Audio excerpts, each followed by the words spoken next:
अस्सलामु अलैकुम वरहमतुल्लाहि वबरकातुहू। मैंने 80% यहूदियों को इस दुनिया से ख़त्म कर दिया है और 20% को छोड़ रहा हूँ। मेरे मरने के बाद तुमको इस बात का एहसास होगा कि काश मैंने इन 20% को भी ख़त्म कर दिया होता और दुनिया से यहूदियों को नामो निशान मिटा के जाता। नाजरीन, ये अल्फाज थे अडोल्फ हिटलर के।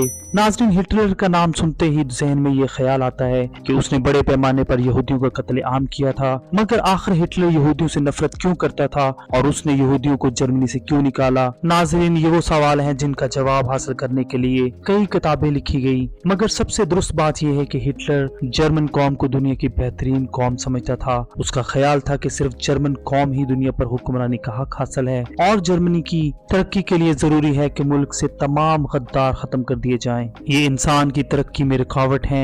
नाजरीन, पहली जंग अजीम में जर्मनी में रहने वाले यहूदियों ने दरपर्दा जर्मन मफाद के खिलाफ बरतानिया और उसके इत्तेहादियों का साथ दिया था। जर्मनी में रहते हुए जर्मनी के खिलाफ काम करना हिटलर के नजदीक नाकाबिले माफी जुर्म था। वो उनकी पुरानी तारीख से भी वाकिफ था कि कैसे उन्होंने अल्लाह के पैगंबरों से आहद शिकनी की और एक ईसाई होने के नाते वो इस बात से भी वाकिफ था कि ये यहूदी उलमा ही थे जिन्होंने हजरत ईसा अलैहिस्सलाम को फांसी दिलवाने में कलीदी किरदार अदा किया था। इसलिए वो इन्हें एक लानत ज़दा नस्ल समझता था और दुनिया को यहूदियों से पाक कर देना चाहता था।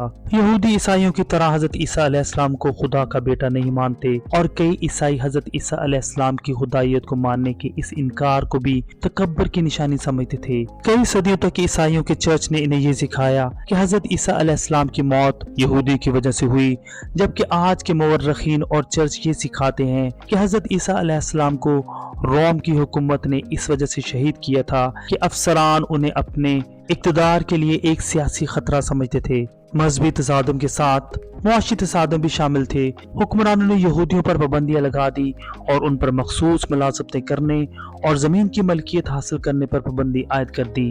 उस वक्त चूंकि पुराने जमाने के चर्च सूदखोरी यानी पैसे के सूद समेत लेन देन की इजाजत नहीं देते थे, फ्रांस में रूस की खुफिया पुलिस के एक एहलकार जॉन के बड़ों के प्रोटोकॉल्स तैयार किए गए। प्रोटोकॉल्स में ये कहा गया कि यहूदी पूरी दुनिया पर कब्जा करने की साजिश कर रहे हैं। उन दस्तावेजात में आलमी यहूदी लीडरों की एक मीटिंग के कमेंट शामिल किए गए जिनमें उन्होंने पूरी दुनिया पर काबिज होने के मंसूबों को हतमी शक्ल दी और उनमें यह वाज़िया था कि यहूदी खुफिया तंजीमों और एजेंसियों के जरिए सियासी जमातों, मईशियत, अखबारात और अवामी राय को कंट्रोल करना और अपने मकासद के लिए इस्तेमाल करना चाहते थे। प्रोटोकॉल्स को दुनिया के मुख्तलिफ ममालिक में शाया किया गया जिनमें रियासत हाय मुत्तहिदा अमेरिका भी शामिल था। 9 नवंबर 1938 की रात को राइख भर में यहूदियों के खिलाफ तशद्दुद शुरू हो गया। बज़ाहिर ये किसी मंसूबे के तहत नहीं हुआ था। ये एक यहूदी के हाथों पेरिस में एक जर्मन ऑफिसर के कत्ल पर जर्मनों के गुस्से का नतीजा था।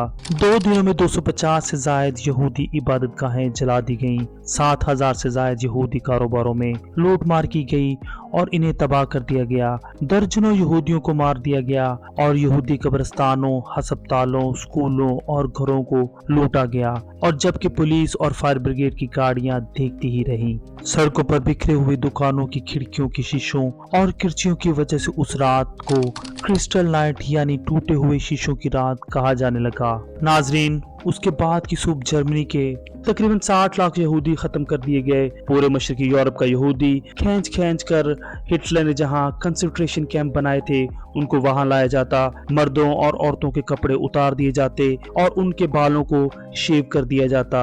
यहाँ तक कि इन बालों से नाजियों ने कालीन बनाए और अपने दिफातर्स में बिछाए। इतने लोगों के कत्ल के लिए खास किस्म के प्लांट बनाए गए और इन प्लांट्स के अंदर गैस चैम्बर भी बनाए गए। वो इन सब लोगों को इकट्ठा करते और गैस चैम्बर में ले जाते जहां किसी गैस के जरिए इन सब को मौत के घाट उतार दिया जाता। बाद में इन सब की लाशों को चूरा चूरा कर दिया जाता और किसी खास किस्म के केमिकल्स में इनके गोश्त और हड्डियों को मिक्स कर दिया जाता, जो बाद में एक बदबूदार ब्लैक कलर का महलूल सा बन जाता जिसे वो ले जाकर अपनी फसलों में खाद की तरह डाल देते। यहूदी कारोबारों को उस वक्त तक दोबारा खोलने की इजाजत नहीं दी गई जब तक कि इनका इंतजाम गैर यहूदियों के हाथों में न दिया जाए। यहूदियों पर कर्फ्यू लगा दिए गए जिनकी वजह से उनके घरों से निकलने की औकात महदूद हो गए। क्रिस्टल नाइट के बाद जर्मन और ऑस्ट्रियन यहूदी बच्चों और नौजवानों की जिंदगी और भी मुश्किल हो गई। उन पर पहले ही अजायब घरों, अवामी पार्कों और तैराकी के पूलों में दाखिले पर पाबंदी लगा दी गई थी। अब उन्हें सरकारी स्कूलों से भी खारिज कर दिया गया। अपने वालिदैन की तरह यहूदी नौजवानों को भी जर्मनी में मुकम्मल तौर पर अलहदगी का सामना करना पड़ा। मायूसी में कई यहूदियों ने खुदकशी भी कर ली। ज्यादातर खानदानों ने भाग जाने की भरपूर कोशिश की। नाजरीन, 17,000 के करीब पॉलिश यहूदियों को जर्मनी से निकाल दिया गया। ये सब उनकी जर्मनी की खिलाफ साजिशों और पुरतशद्दद हमलों में मुलव्वस होने के बायस किया जा रहा था। 9 नवंबर 1938 पेरिस में जर्मन सफारतकार को गोली मारकर हलाक कर दिया गया। यहूदियों की निशानदेही करके उन्हें सरकारी ओहदों से बरतरफ कर दिया गया।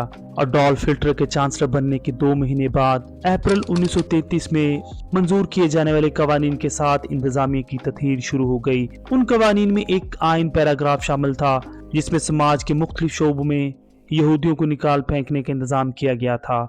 हुकूमत के तमाम मुलाजमीन को अपनी आर्यन नस्ल के सबूत में दस्तावेजात पेश करने की जरूरत पड़ गई। पहली दफा कानून में यहूदी की तारीफ फराम की गई थी। जिन मुलाजमीन के वालिदैन, दादा दादी, नाना नानी यहूदी थे, उन्हें अपने ओहदों से बरतरफ कर दिया गया। 17 अगस्त 1938 यहूदियों के लिए यहूदी नाम अपनाना लाजमी करार दे दिया गया। जर्मनी की हुकूमत ने उन तमाम यहूदियों के लिए जो अपने पहले नामों से फौरी तौर पर यहूदी जाहिर नहीं होते थे, अपने पहले नाम के बाद एक यहूदी नाम का इजाफा करना जरूरी करार दे दिया गया। मर्दों को इसराइल और औरतों को सारा का नाम दिया गया। मर्द अपने नाम के साथ इसराइल लगाएंगे और औरतें अपने नाम के साथ सारा लगाएंगी ताकि पता चले कि वो यहूदी हैं। अक्टूबर में जर्मन हुकूमत ने यहूदियों के तमाम पासपोर्ट जब्त कर लिए। यहूदियों को जारी किए जाने वाले नए पासपोर्ट पर जे का ठप्पा लगाया गया जो मालकान की यहूदी शनाख्त की गवाही देता था। 19 सितंबर 1941 जर्मनी में यहूदियों की शनाख्त के लिए बैज मुतारफ करवा दिया गया। 6 साल की उम्र से जायद यहूदियों को तमाम औकात अपने कपड़ों पर एक पीले रंग का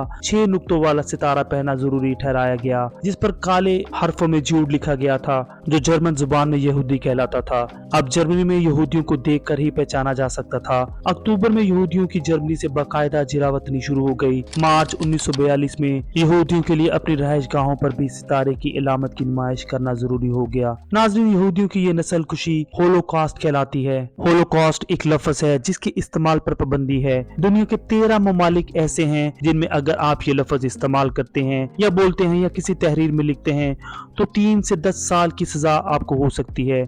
अगर आप सोशल मीडिया पर इस लफ्ज का इस्तेमाल करते हैं तो आपका अकाउंट ब्लॉक कर दिया जाएगा। यहूदियों ने इस लफ्ज का बड़ा नाजायज फायदा उठाया, मजलूम बने और इस नस्ल कुशी का इतना चर्चा किया कि सारी दुनिया यहाँ तक कि जर्मनी भी यहूदियों से मिलकर आज तक आंसू बहाते हैं। नस्ल कुशी जिस कौम की भी हो वहाँ गाने सुनते तो किसी की मौत नहीं आ जाती। इंसानी हकूक की संगीन खिलाफ वर्जियाँ होती हैं। चीखो पुकार, बच्चों के सामने माँ बाप का कत्ल और माँ बाप के सामने बच्चों का कत्ल, भाइयों के सामने बहनों की अस्मदरी, बिल्कुल वैसे ही जैसे साबरा और शकीला के कैंपस में मुसलमानों की गई। मगर मुसलमानों के खून को यहूदी केचप ज़्यादा मजेदार बच्चे कहते हैं जबकि अपने बच्चों पर आंसू बहाते हैं। कहा जाता है कि जब यहूदी पनाह गजीन बनाकर फलस्तीन भेजे गए तो पूरी दुनिया की जेलों से सफाक कातिल और जहनी मरीज ढूंढ ढूंढ कर फलस्तीन भेजे गए। उन लोगों में इंसानियत नाम की कोई चीज नहीं थी। खून को जूस कहते थे और इंसानी गोश्त को पोर्क का नाम देते थे। ये इस हद तक सफाक थे कि इन्हें ही बाद में इसराइल की फौज में आला अफसरान बनाकर भेजा गया। इन्होंने जब फलस्तीन की आबादी पर जुल्म ढाए और अक़वाम मुत्तहिदा एक मुनाफिक की तरह उन्हें घेर कर उनके घरों से निकाल के ले गया। उन मुसलमानों के घरों पर यहूदियों के कब्जे हो गए। जब महाजिरीन कैंपस में किसी इस्लामिक त्योहार के मौका पर खूब तेज आवाज में खुशियां मनाने की आड़ में गाने चलाए गए। एक फलस्तीनी जो फलस्तीन के सफारतकार भी रहे और आजकल जामिया अज़हर में प्रोफेसर हैं, उन्होंने बताया कि उन गानों की आड़ में मुसलमानों की चीखें किसी को सुनाई न दी।